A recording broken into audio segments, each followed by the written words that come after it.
اشہدو ان علی ولی۔ تو میں آج تک جس دن سے آپ کو سنا ہے بھائی آپ آف کرو نا اپنا ویڈیو، بات کریں میرے سے۔ السلام علیکم۔ وعلیکم السلام حسن اللہ یاری صاحب، یقیناً آپ خیریت سے ہوں گے؟ اللہ تعالیٰ کا احسان ہے۔ حکم کریں، کیا حکم ہے بھائی؟ حکم سر بس آپ کے قیمتی وقت سے 10 سے 15 منٹ لوں گا سر۔ کیا نام ہے؟ ایک سوال ہے۔ سوری نا کیا ہے تاڑا؟ میرا نام افضل ہے جی، میں گجرانوالا سے۔ گجرانوالا سے افضل صاحب، خیریت سے ہیں انشاءاللہ؟ الحمدللہ، اللہ پاک کا بڑا احسان ہے جس نے ہمیں مسلمان اور الحمدللہ رب العالمین۔ حکم کریں، کیا حکم ہے؟ اچھا جی، میں نے آپ کے بہت سے سیشن سنے ہیں، بہت سے مسائل جو ہیں جن کے اوپر میں آپ سے متفق ہوں۔ نبی پاک صلی اللہ علیہ وسلم کی پاک بیٹی بی بی فاطمہ الزہرا سلام اللہ علیہ، ان پر کسی بھی مکتب فکر اور کسی بھی فرقے کا کوئی اختلاف نہیں ہے کہ آپ پاک بی بی آپ صلی اللہ علیہ وسلم کی بیٹی۔ اختلاف ہے تو باقی 3 بیٹیوں پر۔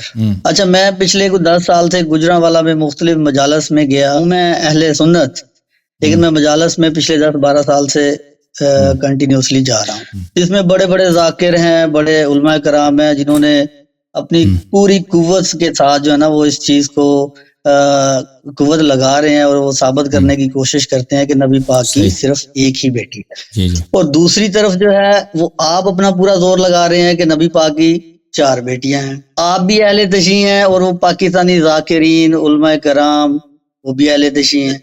اچھا، اگر یہ اختلاف مخالف گروہ مطلب اہل سنت اور اہل تشیع کا ہو پھر تو یہ ایکسیپٹیبل ہے کہ اہل تشیع، کیا میں یہ سمجھ سکتا ہوں کہ اہل تشیع میں بھی 2 طرح کے عقائد اور 2 علم ہیں؟ ہر طرح کے عقائد ہیں شیعہ میں، ہر چیز ہے شیعہ میں، کوئی اسی چیز کی کمی نہیں، جو تم چاہو مل جائے گا، ٹھیک ہے نا؟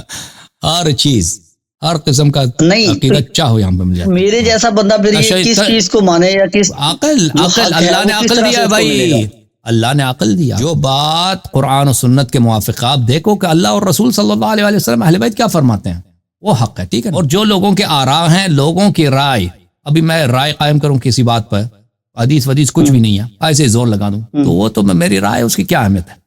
رائے کی کوئی اہمیت نہیں ہوتی، اہمیت ہے قرآن کی، سنت کی۔ جب قرآن سنت میں موجود ہے کہ رسول صلی اللہ علیہ وسلم کی 4 بیٹیاں، اور کوئی بھی حدیث نہیں ہے کہ ان کی صرف ایک بیٹی ہے اور دوسری بیٹیاں نہیں ہیں، ٹھیک ہے نا، کوئی حدیث نہیں ہے۔ اب پھر یہ آپ استدلال کرتے ہو نا، یہ استدلال کیا کرتے ہیں؟ ایسے فضول استدلال کہ ان کے فضائل کا پتہ نہیں کیا، یہ باتیں کوئی ضروری ہے کہ اگر کوئی نبی کی بیٹی ہو تو اس کے فضائل بھی بہت سارے نقل کیے جائیں، ضروری ہے؟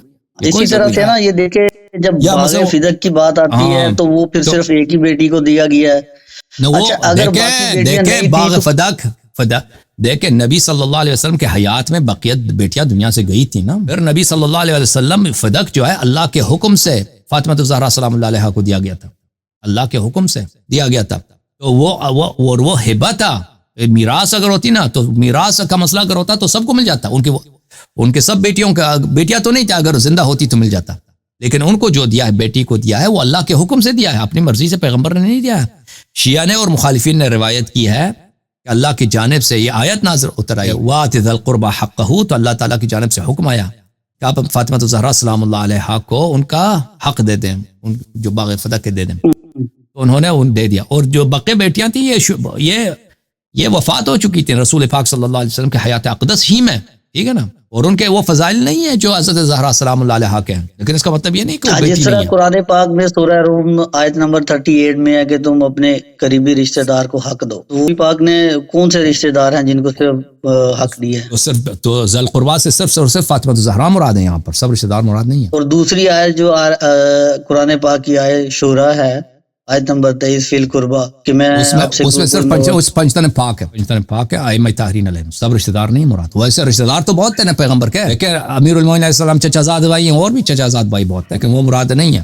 حضرت زہرا سلام اللہ علیہا اور پنجتن پاک اور ائمہ اطہار علیہ السلام مراد ہیں۔ اچھا، بات یہ نا سر کہ اگر ہم قرآن و حدیث کی بات کریں تو اس میں تو ثابت تو ہم نے قرآن حدیث سے ہی کرنا ہے نا۔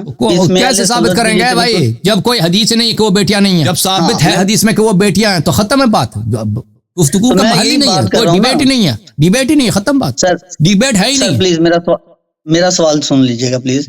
اہل سنت کی جتنی کتاب ہے، مطلب صحیح مسلم ہے، بخاری شریف ہے یا باقی جتنی بھی ہیں ان کو نہ تو آپ حجت مانتے ہیں اور نہ آپ ان کو قبول کرتے ہیں. اسی طرح اہل تشیع کی جو کتب ہیں جن میں کافی ہے، تفسیر معصوم، بحار الانوار، نہج البلاغہ، ان کو اہل سنت نہیں حجت مانتے. اچھا باقی رہی بات قرآن پاک کی، اس میں بھی پھر آپ ایک دو آپ کے سیشن میں نے سنا ہے کہ کچھ آیات ہیں جو حضرت عائشہ فرماتی ہیں کہ بکری کھا گئی، تو وہ ہم کہاں سے لیں گے پھر یہ بات؟ جو اللہ نے عقل دیا نا، اللہ نے عقل دیا ہے، اللہ نے عقل دیا ہے بھائی.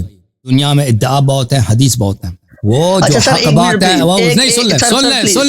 سن لیں آپ نے سوال کیا، سن لیں جواب. دنیا میں حدیث بہت ہے، ادعا بہت. اگر حدیث صحیح ہے، اگر بات درست ہے، تو اللہ نے اس کے ساتھ ایسی نشانیاں رکھی ہیں. ایک عام آدمی اگر اس پہ سوچے سمجھے تو اس کو سمجھ آ جاتا ہے کہ یہ بات حق ہے یا اگر حق نہیں ہے. جیسے ہم استدلال کرتے ہیں نا آپ کے کتب سے، ہم دکھا دیتے ہیں ائمہ طاہرین علیہم السلام واجب الاتباع، امیر المومنین علیہ السلام واجب الاتباع. ہم آپ کے کتب سے دکھا دیتے ہیں کہ بھئی ابو بکر عمر کا اسلام ہی ثابت نہیں ہوتا بھائی، ٹھیک ہے نا. ہم آپ کے کتب سے دکھا دیتے ہیں، تو جو آدمی عقل ہے اس کو بخوبی پتہ چل جاتا ہے کہ حق کہاں پر ہے. تو آپ اس طرح نہیں کہہ سکتے کہ ہماری کتابوں میں تو کچھ اور، آپ ہی کی کتابوں میں ہماری بات حق بات، ہماری جو مذہب ہے آپ کتابوں میں لکھی اور ہمارا مذہب میں آپ کی حق بات نہیں لکھی. جب ایک فرقہ ہے، ایک فرقہ جو ہے اپنے عقائد مخالف کی کتاب سے ثابت کر سکتا ہے اور مخالف ہی کی کتاب ہی سے اس کے امام پیشوا کا عدم اسلام ثابت کر لیتا ہے، تو کون سا مذہب حق ہے؟ آپ کہہ دو کہ ہمیں سمجھ نہیں آتی. سمجھ آتی ہے بھائی، آپ سوچ لو، بہت بات سمجھ آتی ہے. اچھا میں عرض یہ کرنا چاہ رہا ہوں کہ میرا سوال بھی آپ سے یہی ہے کہ اگر یہ مخالفین کا ہوتا اس ایک مسئلہ، مطلب ایک فرقہ ایک مسئلہ، اب دو آ رہے ہیں ایک ہی مسئلے کے، میں صرف اس چیز کو، اگر ہم اہل سنت کی بات کریں یا ان کی کتب کی بات کریں وہ تو الگ چیز ہے، ان کا تو ڈیفینیٹلی اس میں اختلاف ہوگا، لیکن اہل تشیع کا، اہل تشیع کے ساتھ ہی اختلاف اہل تشیع کے کتاب میں وہی اسی کی بات سے، یہ جو جس کا بات قرآن و سنت کے موافق، جو اہل بیت علیہ السلام کے کلام کے موافق ہے وہ حق ہے. جو اہل بیت علیہ السلام کے کلام کے مخالف ہے، چاہے وہ کتنا بڑا شیعہ مولوی ہے، چاہے وہ 1000 مولوی 1 لاکھ مولوی آ جائے، لعنت ہے ان پر. اگر ان کی بات اہل بیت علیہ السلام کے کلام کے موافق نہیں ہے، مخالف ہے، تو ان پہ لعنت ہے. سمجھ میں آئی نا؟ شیعہ غیر شیعہ کی بات نہیں ہے. حق کا معیار ہے قرآن، اہل بیت اطہار علیہم السلام، ختم. اچھا پلیز مجھے کوئی اس کا ریفرنس آپ دے سکتے ہیں قرآن و حدیث سے؟ آپ میرے تقریرات کو دیکھیں، آپ سرچ کریں کہ 4 بیٹیاں، اللہ یاری 4 بیٹیاں، وہ آ جائے گا، ٹھیک ہے نا. یوٹیوب پہ سرچ کریں، وہ آ جائے گا آپ کو. اوکے، سلامت رہو. Thank you sir. زندہ رہو.